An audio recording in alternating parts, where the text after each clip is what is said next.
Buenas noches, muchas gracias por acompañarnos en su espacio Tertulia de Noche.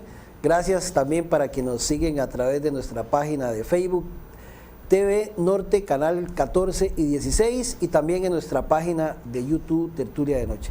Gracias como siempre por acompañarnos cada miércoles, con repetición los domingos a las 6 de la tarde. Hoy nos acompaña don Rafael Ortiz Fábrega, que es precandidato a la presidencia de la República por el Partido Unidad Social Cristiana, que por cierto el 5 de junio, el 4 de junio se va a realizar ya la convención interna de este partido político. Ya pasó la del Partido Liberación Nacional, ahora sigue la unidad también con su proceso interno, y ahí se va a definir también, entre otras cosas, quién va a ser el candidato a la presidencia por esta agrupación política en las próximas elecciones. Bueno, en el caso de don Rafael Ortiz, él es uno de los que aspiran a ser el candidato de la unidad, y por eso nos acompaña hoy para hablar un poquito de varios temas relacionados a la vida política nacional y también sobre sus propuestas políticas. Gracias por acompañarnos, don Rafael. Bueno, muy buenas noches.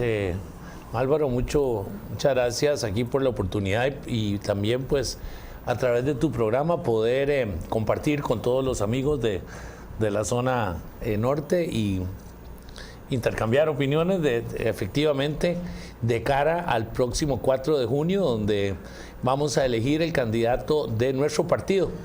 Así que pues con mucha humildad y mucho respeto a todos los compañeros socialcristianos de esta zona, esperamos que nos den su respaldo, que nos den su voto. Yo soy diputado por la provincia de Alajuela.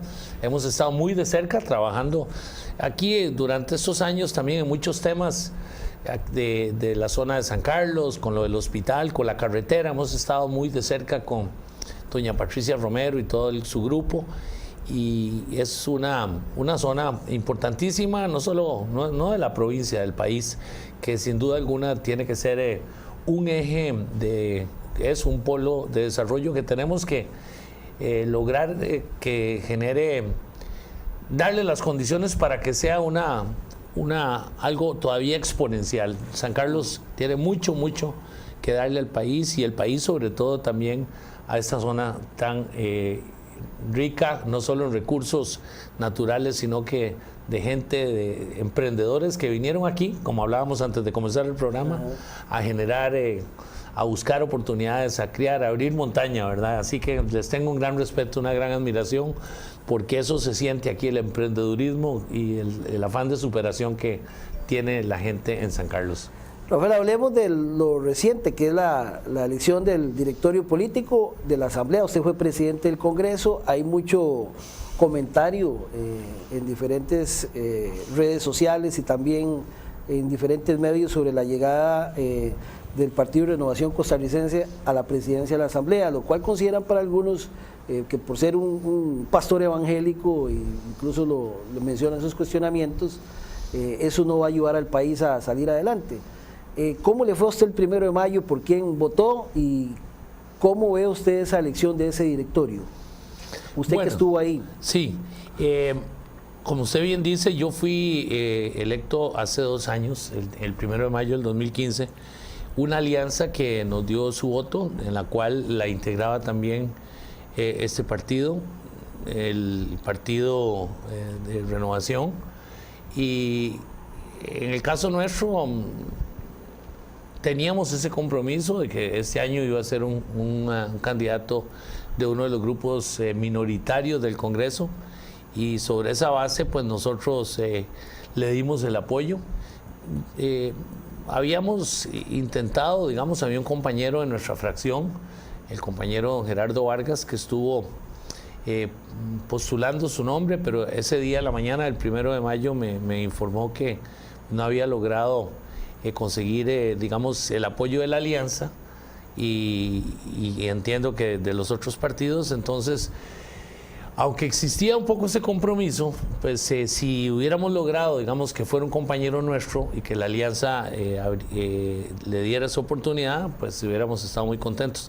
No se pudo, entonces votamos por esta alternativa. Yo sí creo, es decir, yo no creo que atinente, no creo que uno deba discriminar a nadie sencillamente por ser un pastor cristiano. No tienen una prohibición de orden constitucional para ocupar ese puesto y bueno, han salido otra serie de temas que ya propiamente son de carácter, digamos, de aclaratorio de parte de don Gonzalo. Pero yo por ese hecho no puedo discriminar a nadie. O sea, yo tengo grandes amigos, grupos de personas que incluso nos han ayudado mucho aquí cuando trabajamos para la Diputación y son gente pues que le interesa, como me decía un amigo de una de las iglesias cristianas, ser un buen cristiano, ser un buen ciudadano. Claro. Y bueno, eso es una realidad hoy en día en el país. Según me comentaban, hay más de 400,000 personas y Costa Rica pues es un país en donde el tema de la religión ya no existe, digamos, una hegemonía, digamos, de una iglesia, como cuando nosotros crecíamos, que prácticamente la mayoría del país eran católicos. Yo soy católico practicante, pero por supuesto no creo en discriminar a nadie por su religión, por su género, por su raza, por su preferencia sexual. Ahora, entonces sí, era un compromiso de llevar a alguien de un partido, no exclusivamente de él, sino cualquier otro grupo. Un partido minoritario fue la idea. El primer año se hizo la alianza, le tocó al Partido Unidad y fui escogido. El segundo año era Liberación y el minoritario. Le digo, yo en estos días antes del 1 de mayo en realidad no he estado muy inmerso, no tuve así nada que ver en el tema de las negociaciones. Sí se planteó la posibilidad de que pudiera, por lo menos un compañero nuestro, de que pudiera él ser el candidato, pero había parece ya una decisión de que iban a ser los minoritarios y dentro de eso surgió un problema porque también planteaban de que no podía ser un presidente de la Asamblea que estuviera de candidato a la presidencia. Y en el caso de los minoritarios está el señor Mario Redondo, que parece que va a postular su nombre, el diputado Mario Redondo Poveda, también el diputado Fabricio Alvarado, excelente persona. Entonces, y luego los minoritarios, llamados así en ese bloque, también don Otto Guevara y doña Natalia Díaz Quintana, que son del Movimiento Libertario, que también son precandidatos. Entonces parecía como que no, o por lo menos la fracción mayoritaria de la alianza, que es la de Liberación Nacional, había planteado esa condición.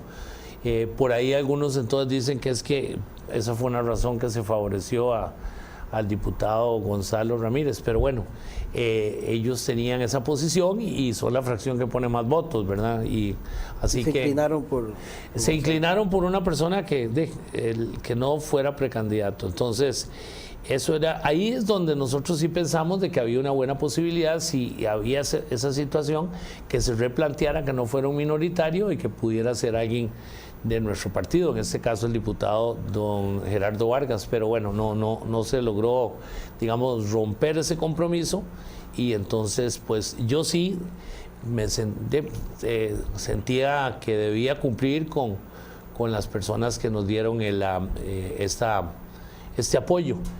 Y así fue como se dio lo del 1 de mayo. Entonces, usted lo que hizo fue cumplir una palabra. Cumplir una palabra, como le digo, sí tratamos en un momento dado, como existía esta problemática a lo interno de los minoritarios, que vamos a ver ahí, de los 7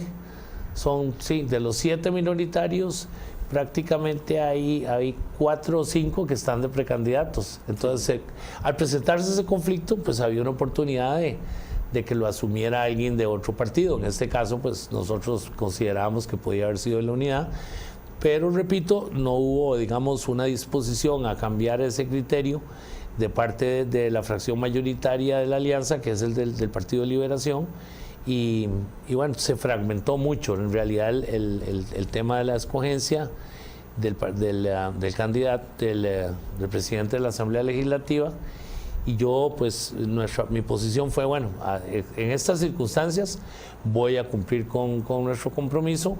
No hubo, digamos, una disposición en contrario de parte de la fracción nuestra. Algunos decidieron apoyar a don Otón Solís, con quien le tengo un gran respeto, pero parecía también que que pues eso podía generar otra serie de temas. Más allá de que cuál era mejor o no, lo que a mí me guió fue fundamentalmente cumplir con una palabra que en mi caso todavía me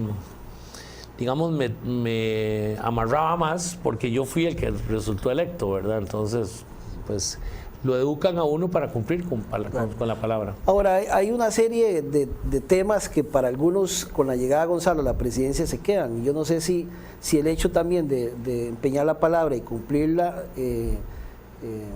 hay cosas en las cuales también uno está de acuerdo. Por ejemplo, uno ve los movimientos diversos del país, donde dicen que vamos a llegar a la Edad Media para discutir ciertos temas. Sí. En el tema, digamos, de convivencias civiles, ¿verdad? El mismo sexo, el tema de la discusión si el país debe ser católico o no católico, la fertilización in vitro, que también es otra discusión que está por ahí, y que algunos sectores que incluso están unidos con el gobierno, ¿verdad? Y el Frente Amplio, incluso creo que hasta compromisos políticos de ese gobierno, que arboló su bandera del movimiento de diversidad en la Casa Presidencial, van a salir adelante o por el contrario se van a quedar en la gaveta. No sé cuál es su posición con respecto a esos temas en una agenda que si hay campo o no para verla en el Congreso. Bueno, yo creo que en primera instancia no es un presidente legislativo, no puede por sí mismo impedir que se discuta un proyecto solo por esa condición. Un diputado cualquiera, no tiene que ser presidente de la Asamblea, puede ser un diputado de un partido, puede llegar y hacerlo en base al reglamento, a poner muchas mociones, claro, y a evitar de que el tema se discuta. Dentro de lo que es la alianza, incluso desde el año en que yo fui electo, claramente hay partidos que tienen posiciones diferentes en muchas cosas. Lo que siempre se dijo para que se pudiera lograr esta alianza era que trabajaríamos juntos en lo que había un consenso. En las otras, pues en otros temas cada quien tendría su posición. Yo por lo menos, bueno, hay algunos temas que yo coincido con los cristianos. Yo defiendo la vida, no creo en el aborto. La parte de la fertilización in vitro es un tema que ya se resolvió, lo resolvió la Corte Interamericana de Derechos Humanos. Pero falta todavía una aprobación legislativa adicional para ponerla en... Es que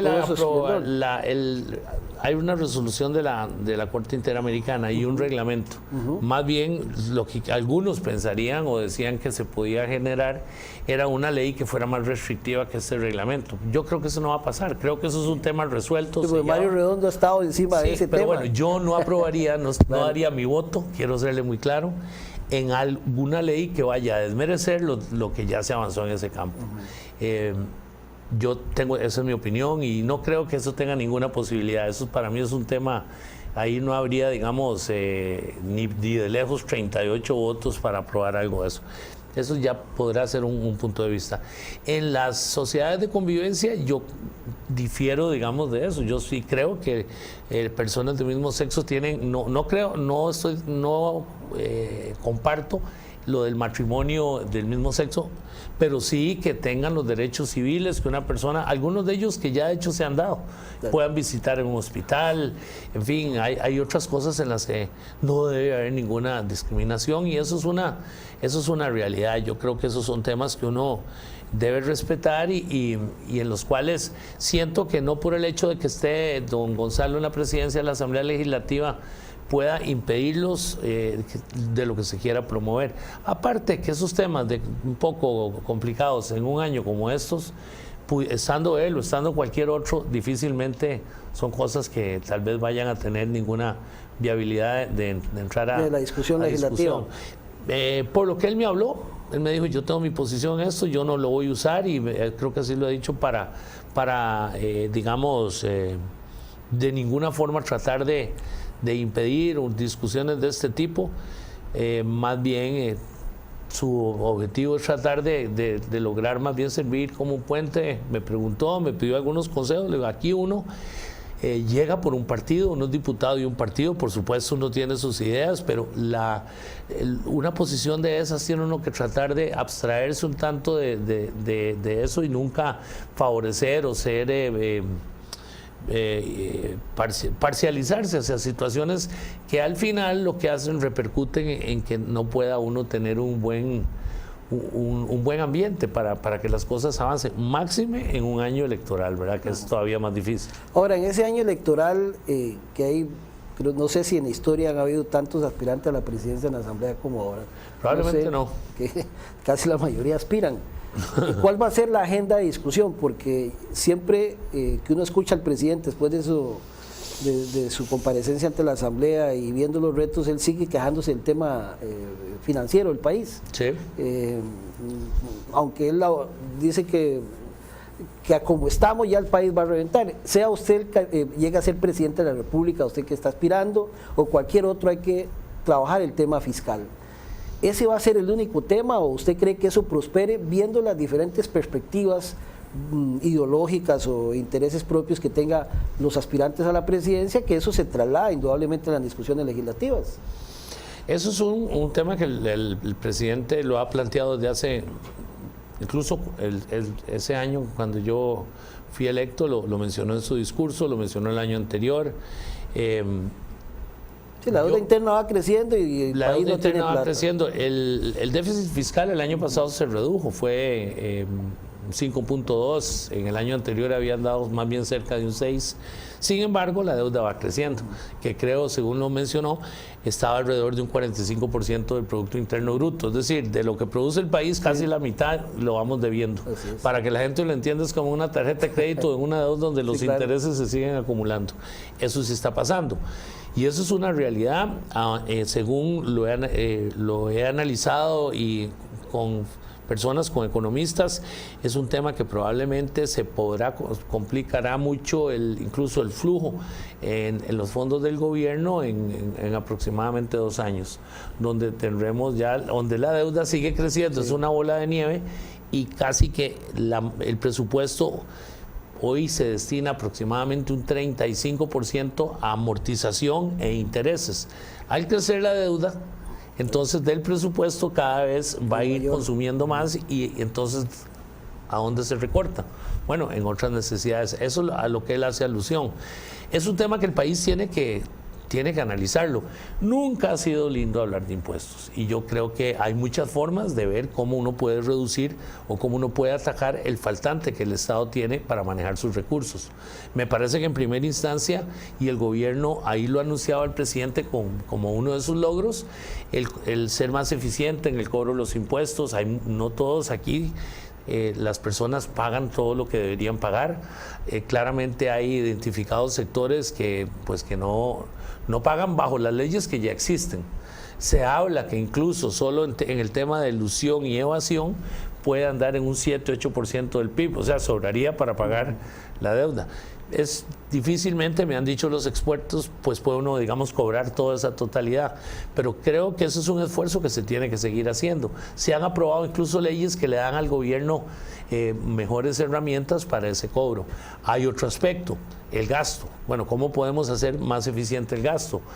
Uno de ellos, de los temas que se ven como una oportunidad, es lo que tiene que ver con empleo público. Difícilmente empleo público va a ser algo que se pueda aprobar ahora. Yo sí cuestiono y critiqué mucho al gobierno de que retiraran ese proyecto. No estaba el ambiente para una vía rápida. Yo siento que en ese sentido hubiera podido generar algo como lo que fue el combo. Sí, claro, los sindicatos aún así todavía siguen. Pero ellos no querían, y ahí sí yo les soy sincero, me parece que son temas que se tienen que discutir, no del lado de la vía rápida, porque eso sí pareciera como que quieren pasarle a usted un proyecto sin que usted tenga la oportunidad de defenderse, pero es un tema que se tiene que analizar. Yo respeto profundamente a los empleados públicos, yo no soy como algunos que satanizan que de ese lado está la gente que no trabaja, porque no es cierto. Hay mucha gente muy responsable que trabaja y que hace, y pone y gente que le da al país su mejor su mejor empeño, sus condiciones para que en los puestos que ellos desempeñan salgan bien. Pero eso es algo que tenemos que comenzar a discutir. Dicen, digamos, algunos organismos internacionales que siendo eficientes podemos, con reducción de gasto y mejor cobro, pues tal vez reducirlo en un 25 o 30%, que el resto pues tiene que ser vía nuevos ingresos. A mí me parece que en primera instancia lo que puede ser una posibilidad es el tema del IVA, que es cambiar un impuesto que ya existe como el impuesto de ventas, hacerlo al valor agregado, que en algunos casos sirve porque deja una huella fiscal. Hay sectores de profesiones liberales que se sabe claramente que al no extender, digamos, facturas, pues porque son impuestos que ya también entran sobre los servicios, servirían para poder aumentar lo que es el tema de la renta. ¿Qué pienso yo? Que un año como estos difícilmente, digamos, de aquí a octubre debería haber una discusión, porque sí creo que con la campaña política la discusión se va a dar y los costarricenses tienen todo el derecho a saber cómo piensan los candidatos. Una de las cosas que más se le criticó a Luis Guillermo es decir, hasta en 2 años vamos a discutir eso. Ya entrado el presidente, se dio cuenta como que no era lo mismo verla venir, ¿verdad? que bailar con ella. Sí. Y entonces ahí se le comenzó a cuestionar. Pero eso es una discusión que el país va a tener. Pero es casi, digamos... o que tiene que tener. Que porque es antipopular hablar de impuestos, no, ¿verdad? Bueno, cuando yo estudiaba eso en la Facultad de Derecho, se le consideraba materia odiosa. Claro. Así se le califica, ¿verdad? Y además, odiosa porque a nadie le gusta que le estén metiendo la mano en la billetera. Ahora, el punto aquí es...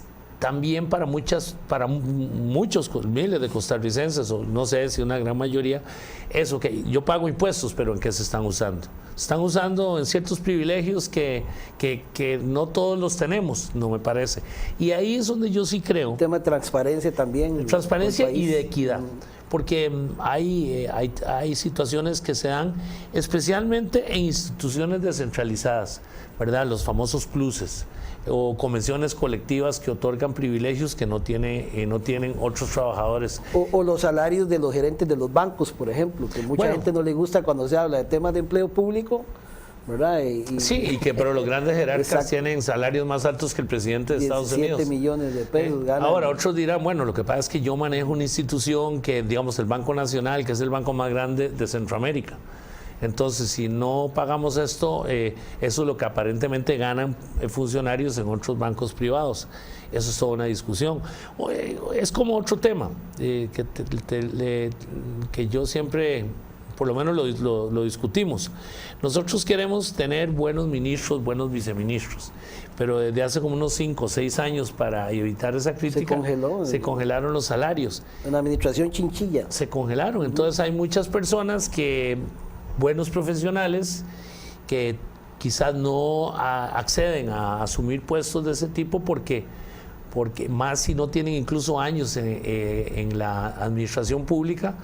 Y ocurre, me contaba un amigo que asumió un ministerio, que prácticamente ganaba él lo mismo que su chofer, porque él no tenía años en la función pública. Entonces yo creo que esos puestos de ministro, viceministro, no deben estar sujetos a todos los pluses. No tiene nada que ver cuántos años ha trabajado usted, o si no ha trabajado, es otro tipo de función que debería tener un salario no alto, pero qué sé yo, para mí, y lo digo, puede ser lo mismo que gane un diputado, o sea, de los supremos poderes, pero hay ministros que ganan ni una tercera parte de lo que puede ganar un diputado, y es un puesto de mucha responsabilidad.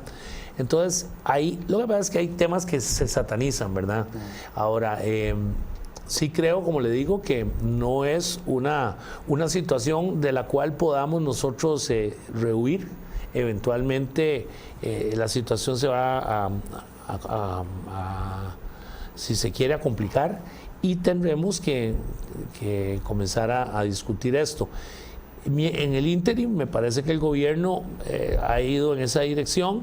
Creo que todavía podemos, yo soy de los que creo, bueno, cobremos bien los impuestos que tenemos, que lo están pagando todos, lo están pagando bien, especialmente un profesional liberal. Yo conozco casos, porque me ha tocado ir a un médico privado y si uno no insiste en que le den una factura, no se la dan, o no le aceptan un cheque, o no le aceptan tarjeta de crédito, es en efectivo.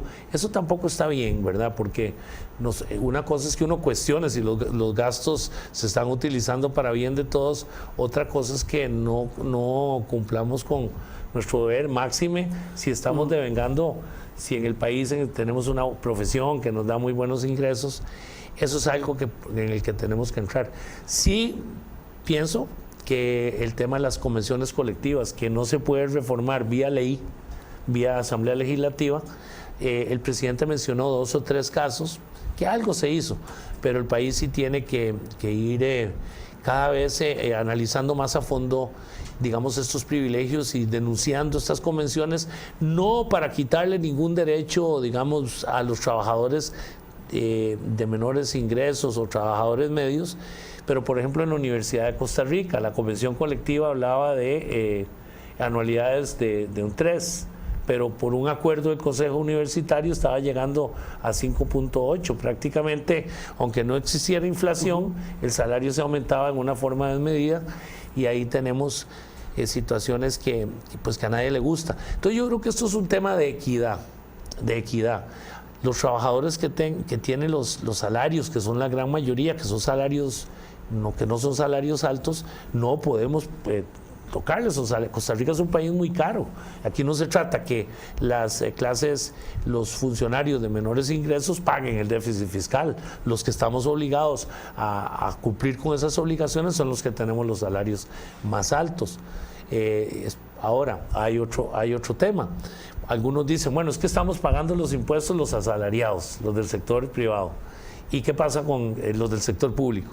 Y lo estarán pagando igual las personas en sectores, en el sector privado, estarán cumpliendo con sus obligaciones. Ahí es donde la administración tributaria pues tiene que tener los mecanismos para comprarlos, para corroborar, digamos, que se esté cumpliendo con eso. Pero hay una realidad, y es que la deuda pública sigue creciendo. Y sí, el tema es quién se va a animar, porque un día entrevisté a un economista y decía, en 5 años, si esto no se arregla, esa es la realidad. El país va a reventar. Pero hay una discusión trabada en la Asamblea y nadie quiere resolver este problema. Nadie quiere, es muy nuestro, ¿verdad? Ir pateando la bola. Y no he visto tampoco que, bueno, no sé en el caso suyo, y aprovecho para preguntárselo, si eso va a ser un tema, aunque sea antipopular, va a ser un tema que algún candidato a la presidencia realmente lo vea como prioridad, porque aunque a uno no le guste, el país tiene que resolver eso, porque las consecuencias de no tener una reforma fiscal real para Costa Rica va a ser para todos, y va a perjudicar mucho más a los más pobres, y va a perjudicar a la clase más desposeída, porque nos van a reventar. Así es. Pero nadie quiere asumir el tema como algo, decir al país, vea, tomemos esto en serio. Yo creo que cuando viene una elección, una de las razones que los costarricenses dudan mucho de los políticos es que hay un discurso, hay ciertas posiciones, y cuando se llega al poder se pasa cambia, otra cosa, claro. Pasa otra cosa, y eso no debe ser. Yo soy nuevo en la política, tengo apenas desde el 2014 que entré como diputado. Yo lo que creo es que uno tiene que ser sincero en esto. Tenemos que comenzar a discutir lo del gasto, lo del empleo público, enfocándonos específicamente en aquellos renglones en donde existe una inequidad con el resto de los trabajadores del país. Es decir, porque algunos quieren hábilmente pasarlo como de que se le va a quitar el salario o que se le va a rebajar el salario, o que se le va a afectar los derechos al conserje de un ministerio. Como le digo, fundamentalmente esto ocurre más en las instituciones descentralizadas, lo que es el gobierno central, el Poder Ejecutivo, Tribunal Supremo de Elecciones, Asamblea Legislativa. Hay mucha disparidad entre los mismos códigos de los mismos empleos, ¿verdad? Eso está claro. Es muy claro. Digamos, un conserje en la Asamblea Legislativa con uno de la Universidad de Costa Rica puede ganar 4 veces más. Esas son las cosas que hay que regular. En la Constitución del 49, cuando se creó el servicio civil, la idea era de tener un régimen uniforme para todos los trabajadores del Estado. Hoy creo que si acaso cubre un 12, 13%, entonces existen cualquier cantidad de marcos jurídicos que regulan la relación del trabajador con el Estado. Eso es algo que no debemos satanizarlo ni asustarnos. Por eso es que yo sí critiqué al gobierno. Yo creía que era importante que en una comisión se comenzara a hablar del tema. Y es cuestión de verlo de una manera pausada, ordenada. Bueno, que aquí, ¿a quién le parece? Porque si analizamos, hay muchas de esas cosas que no son equitativas. Y entonces podemos y debemos irlas cambiando. Porque hay algunos que también utilizan ese argumento para ni siquiera entrar a discutir lo de los impuestos. Yo no me ubico ahí. Yo creo que, y es una discusión que hay que irla teniendo de forma pareja. Entonces, como precandidato, ¿qué le diría? Este es un tema que Costa Rica, el próximo presidente, no podrá obviar. Y entonces tenemos que ser muy claros que vamos a tener que discutir los dos. Claro. Que probablemente vamos a tener que aprobar algún impuesto, sí. Ahora, ¿cuál? El que perjudique menos o el que no perjudique más bien a los sectores de menores ingresos, que sea progresivo, o sea, que lo paguen aquellos que tienen los mayores ingresos. Claro. Y el IVA permite ampliar la base, es decir, que paguen que haya más sujetos del impuesto que lo tengan que pagar, y que también a través del mismo, como le decía, al haber una factura por un servicio profesional específico, pues también tenga la manera la administración tributaria de que esa persona se ligue el IVA con renta. Y impuesto de renta, la última reforma fue, creo que a finales de los años 80. Me han dicho los que saben que esto es un código, es un cuerpo jurídico bastante anacrónico ya, que hay necesidad de revisarlo. Pero bueno, eso es hay algunos que hacen de ese tema, de uno u otro lado, su capital político. Sí, claro. Yo creo que nosotros tenemos que llevarlo a un punto en donde los actores políticos que tenemos una visión más de centro, lo resolvamos a lo costarricense. ¿A qué me refiero? Dialogando, discutiéndolo, racionalmente viendo qué es lo que no es equitativo y cómo podemos nosotros en ese sentido resolverlo. Porque sí, efectivamente, como todo, dicen que no hay plazo que no se cumpla. Bueno, y eso es una realidad que vamos a tener que enfrentar. Hay un tema que hay varios que aspiran también, que lo están haciendo como su propuesta política ante el electorado, que es el tema de la apertura del sector eléctrico. ¿Cuál es su posición? Que ya ha venido en alguna medida desde la administración Arias, ¿verdad?, impulsando un sector del Partido de Liberación Nacional. Se abrieron telecomunicaciones, pero el sector eléctrico ha sido algo que todavía algunos sectores no han podido abrir. ¿Cuál es su posición con respecto a ese tema? Bueno, mi posición en eso es que yo creo que la parte de la energía en el país tenemos que visualizarla uno lo que es propiamente la parte hidroeléctrica y lo que son otras energías limpias. Yo creo que ahí hay espacio para que haya una mayor apertura. De hecho, va a ocurrir un poco como lo que ocurrió con las telecomunicaciones en las llamadas de larga distancia, que hoy creo que nadie en su sano juicio hace una llamada de larga distancia por el ICE, y eso quedó ahí desactualizado. Las energías limpias, solares, que en muchos países, ¿qué está pasando? Que en las mismas casas lo van instalando y van consumiendo, no consumen ya de la energía eléctrica de los distribuidores normales. Yo sí creo que deberíamos tener una discusión alrededor de una apertura en ese tipo de energías limpias. Creo también que no podemos hacerlo en una forma en que pongamos en riesgo financiero a las instituciones que ya cumplen esa función. Entiendo que con la entrada de Reventazón, la parte de la demanda del país queda cubierta porque, digamos, por lo menos en un corto plazo, pero estaría de acuerdo en entrar a valorar, digamos, apertura en el sector privado en otro tipo de energías que en general nos va a permitir, en energías limpias, sea solares, eólicas, que puedan ingresar, digamos, otros actores. Sí, es que, digamos, en esa parte ya hay apertura. El tema de la discusión es en otros actores en el campo de la generación, que es lo que básicamente es donde está el negocio, ¿verdad? la distribución no es un negocio para nadie. Es la generación. Es la generación y la participación del sector privado, que es el que en alguna medida puja porque le den una mayor participación. Lo cual, le quitaría mucha potestad al ICE de poder generar como un actor principal en el país, que por ahí es donde está el tema de honor de apertura y poder comprar, en el caso de las empresas distribuidoras como la que tenemos acá o todas las del país, energía en Centroamérica, en un mercado, digamos, el tema se las trae, pero el asunto es, ¿debemos aumentar o no la participación del sector privado para quitarle más posibilidades al ICE como actor principal o no?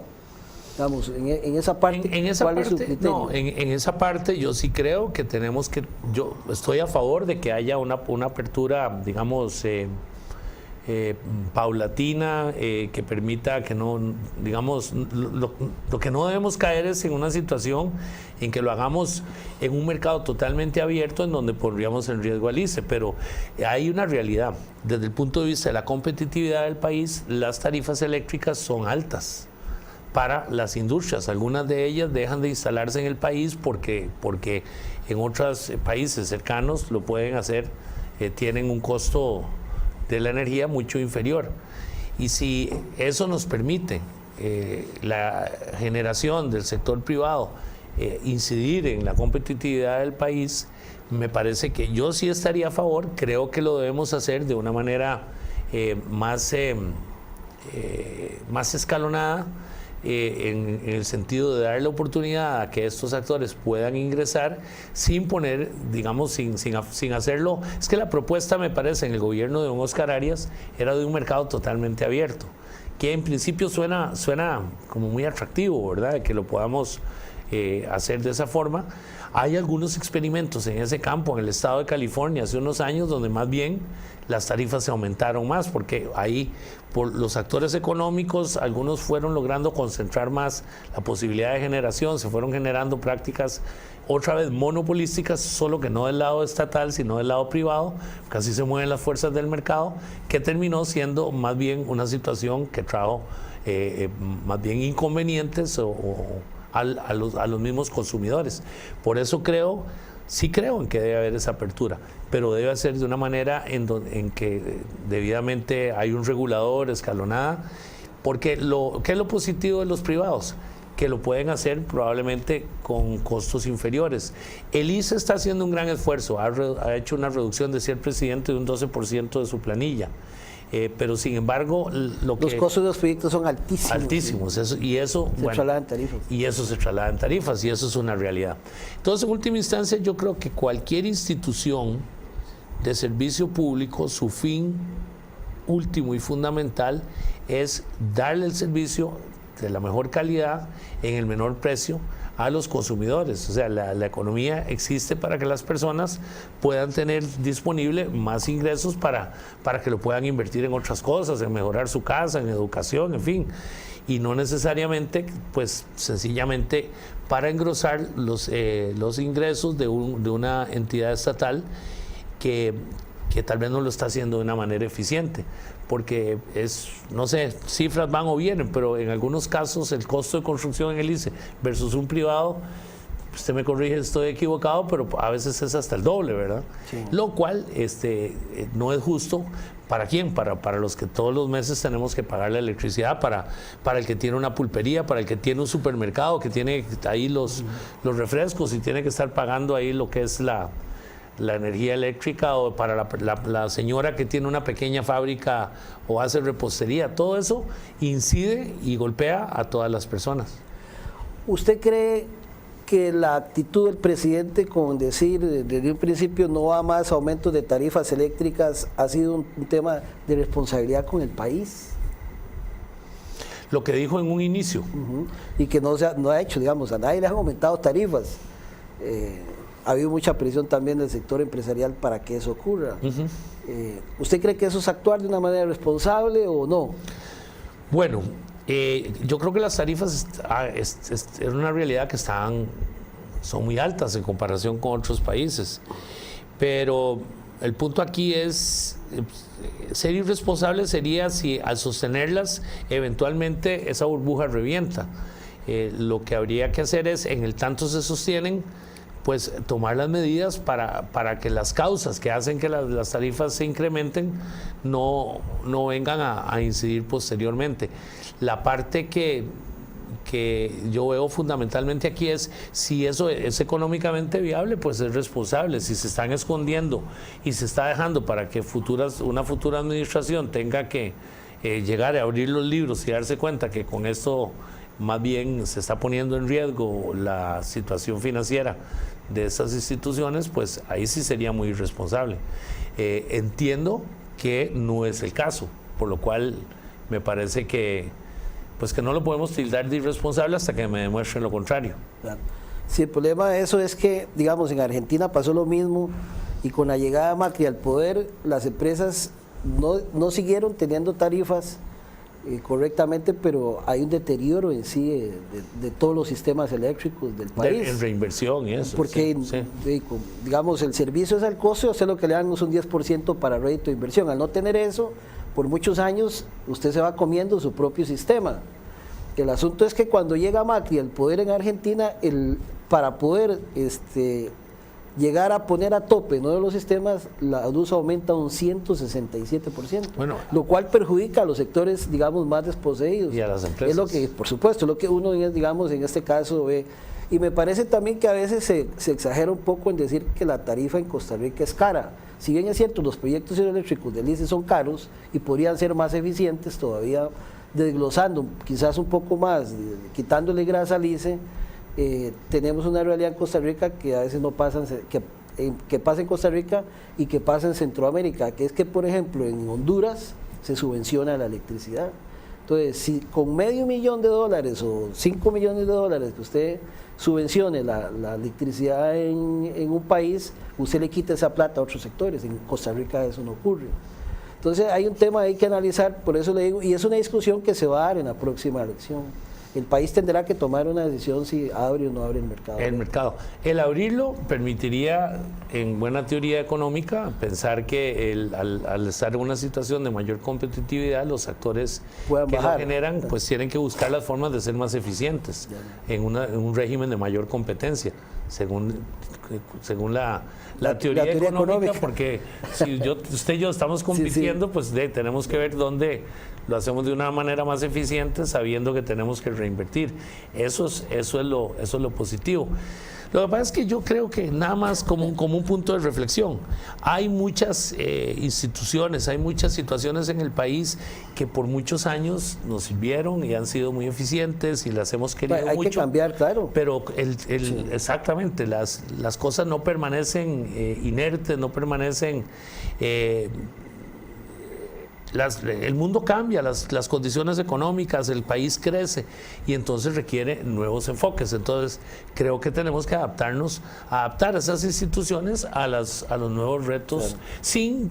Que son temas que al final le meten mucho ruido ideológico, pero usted mismo lo está señalando. Al fin y al cabo se reduce a un análisis económico. Claro. Pasemos a otro tema, hablemos qué pasó con la Asamblea del Partido Unidad Social Cristiana. No hubo quórum. No hubo quórum, sí, efectivamente. ¿Y qué atrasa eso, las reformas dentro del mismo partido? Bueno, primero que todo, el punto más relevante en relación a la asamblea que que teníamos que haber celebrado el domingo pasado, es lo que tiene que ver con el género. La Sala Constitucional, ¿verdad?, resolvió, por lo menos tienen que encabezar de las 7 provincias, 3 de un género. El tema de la paridad. De la paridad de género, 3, 4. No se resuelve. Las distritales son el 4 de junio y entonces vamos a llegar eventualmente en el Partido Unidad a una asamblea provincial en donde tendremos que escoger.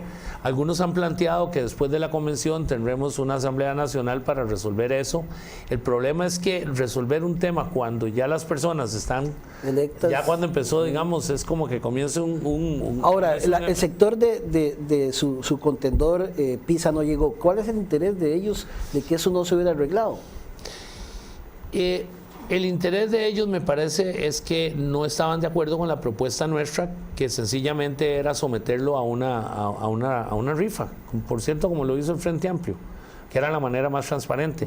En algún momento se nos planteó que negociáramos provincias, yo no estaba de acuerdo con eso porque no creo en que si aquí en Alajuela estaba aspirando un hombre y yo me ponía de acuerdo con otros asambleístas para que fuera una mujer, sencillamente por esa razón, pues es algo que no es transparente.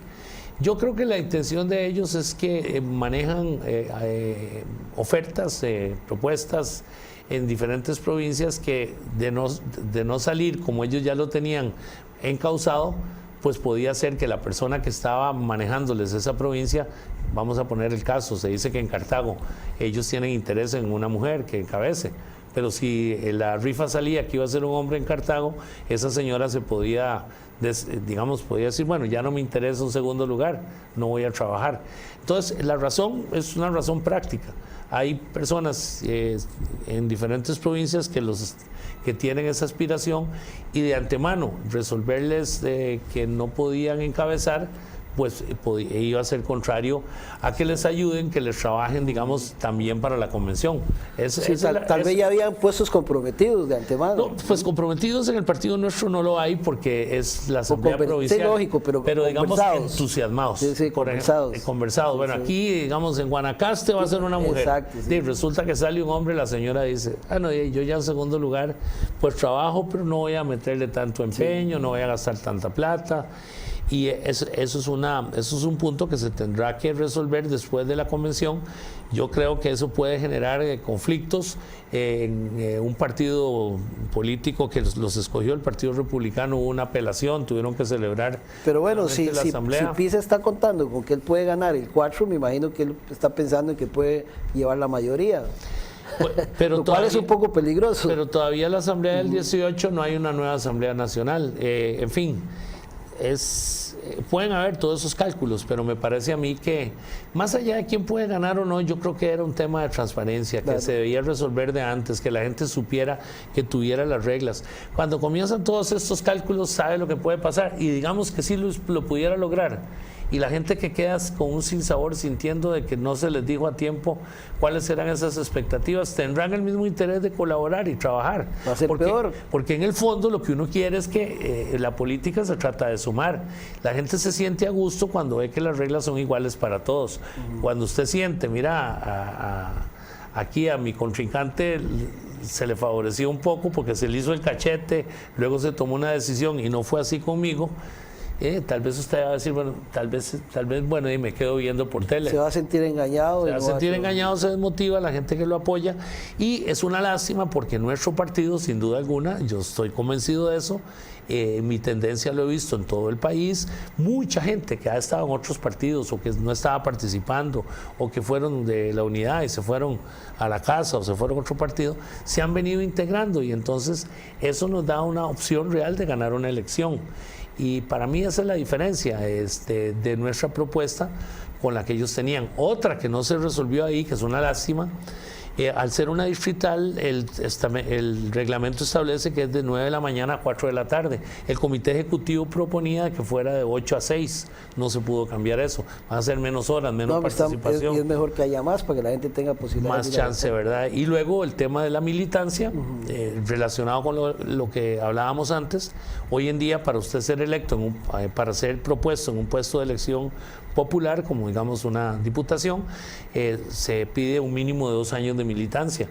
Por ese mismo entusiasmo que ha habido, mucha gente que participó en distritales con otros partidos que se han acercado, estarían descalificados y se quería bajar a 1 año la militancia. Claro. Entonces, si lo que queremos abrir y sumar, eso fue algo que no se resolvió. Bien, sí. Vamos a ver cómo se resuelve. Y lo otro era lo del Tribunal de Elecciones, que de los 7 miembros, Tribunal Electoral Interno, se llama en la unidad, el TI, solo tiene 4 propietarios y había que nombrar 3 más para darnos un poco de participación a nuestra tendencia, porque los que están ahí prácticamente todos son de la otra tendencia. No dudo de su integridad, quiero dejar eso claro, pero siempre en las convenciones pues se le da participación a todos y no se pudo hacer esa asamblea. ¿Qué pasará en el 18? Dependiendo de lo que pase en la elección, habrá una gente interesada en asistir o no asistir, querrán resolverlo o no. Esa es la parte que creo que se hubiera evitado si lo hacemos desde antes. Pero bueno, vamos a ver qué pasa. Para cerrar, nos quedan un par de minutos. ¿Cuál va a ser su principal mensaje o cuál es el mensaje que usted le anda promoviendo, digamos, a su gente para que voten por Rafael Ortiz en la próxima convención del Partido Unidad? Tenemos varios mensajes, pero si tuviéramos que definirlo en un mensaje central, ¿qué es lo que le ofrecemos al partido y al país? Le ofrecemos simple y sencillamente que el candidato que nos represente, en este caso mi persona, sea una persona que tenga en su ideario político la convicción de volver, de puntualizar y de tener clarísimo que es ese social cristianismo fundacional el que debe guiar los destinos del país en el próximo gobierno.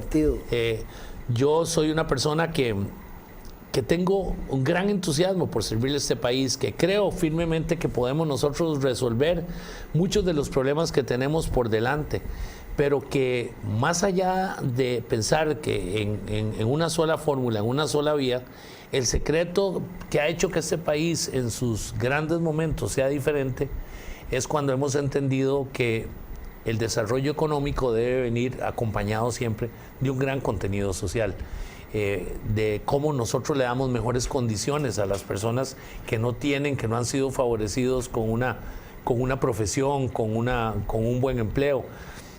Costa Rica hoy en día se debate en una situación de un crecimiento de la desigualdad, donde si bien es cierto la pobreza puede haber bajado 2 puntos, pero siguen siendo más de 1.200.000 costarricenses que están en esa situación. Entonces, para eso, el compromiso que nosotros asumimos con los socialcristianos es que nuestro gobierno tendrá siempre como norte, como acción política principal, la defensa de los intereses de las personas que no viven en esas condiciones, que generaremos y buscaremos la fórmula para establecer más y mejores empleos, que le daremos a las mujeres a las mujeres jefes de hogar, que en Costa Rica casi son el 50%, las condiciones para que puedan terminar sus estudios, para que puedan capacitarse, para que su familia no siga en un ciclo de pobreza. Nuestra propuesta es esa, queremos profundamente este país, llevamos a nuestras intenciones en nuestro corazón, nuestras convicciones de servicio a los demás.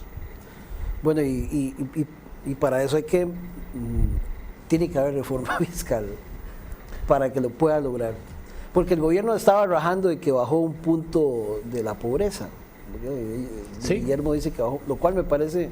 Él calcula que son 196.000 familias o 96.000 personas, no me acuerdo si fue familias, lo cual es mucho. Personas. Sí, personas, lo cual, pero seguimos estancados entre el 20 y el 22. Sí, bajó. Y hay que hacer un mayor esfuerzo para que todos podamos en alguna medida ser integrados a tener por lo menos los servicios más básicos que merece un costarricense.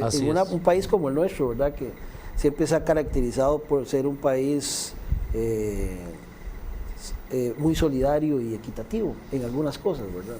Y eso no lo podemos perder, no podemos dejar a ningún costarricense a la orilla del camino. En esa etapa que iniciamos ahora, finalizando la segunda mitad de este nuevo siglo, tenemos que darle a todos los costarricenses los beneficios de la modernidad, de la era de la tecnología, porque hoy Costa Rica compite, no es ya el mercado común centroamericano, es con todo el mundo.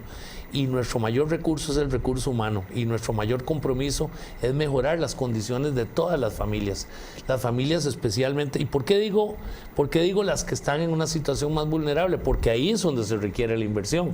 Si usted tiene su buen trabajo, si usted tiene su casa ya propia, si sus hijos ya están estudiando, ya salieron adelante, pues eso es sencillamente lo que hay que darle a esa persona, es las condiciones para que siga prosperando. Pero lo que tenemos que trabajar es en ayudar, en sacar adelante esos sectores que no han sido favorecidos con esas condiciones. Nuestro compromiso obviamente abarca a todos los sectores de nuestra sociedad, pero el mayor enfoque, que creo que lo hemos olvidado en los últimos años, es en esos sectores que somos todos iguales, vivimos todos en un mismo país, todos somos hermanos y nuestro compromiso va en esa línea. Muchas gracias, don Rafael. Muchas gracias, un gran gusto de compartir con usted otra vez, don Álvaro. Muchas gracias también por habernos acompañado. Nos vemos la próxima semana en otro espacio más de Tertulia de Noche. Recuerde, los miércoles a las 9 de la noche con repetición los domingos a las 6 de la tarde a través de canales 14 y 16. Que la pasen bien.